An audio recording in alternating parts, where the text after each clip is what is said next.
now by an eyewitness to the terror in Orlando, Nic Horstein. Nic, I want to come to you for the actuality of the terror, not the politics, not interested in that from you. You were there, you saw it. You were not in the club, I don't think. You were walking by outside. Take us through it. What did you see?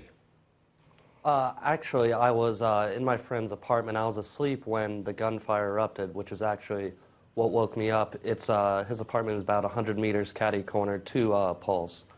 And, you know, waking up to that and looking out the window, it was just utter chaos. There's, you know, people running from the club, bleeding, helping, you know, the injured to flee away from the club, just scattered everywhere. And then, you know, the first responders began to arrive and help take some of those people out of there. You saw people coming out of the club, running for their lives, I guess, blooded, injured, wounded. You saw all of that out of your window?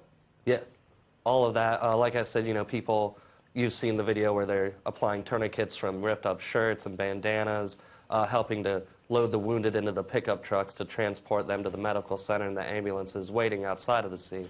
What was your first thought? You saw this. You were woken up in the middle of the night. You saw the gun. You heard the gunshots. You saw the people. You saw this massive police presence. What was your first thought? You know, at first I thought it was just an altercation in the club. I didn't understand the whole scope and gravity until, you know, hours later after the standoff had ended and those numbers that, you know, are so huge now started rolling in. First 20, then 30, now 50. It was, you know, really shocking to find out what I had been a witness to. You look a little shocked, actually, Nic. I got to say, you were witness to something. You look shaken up.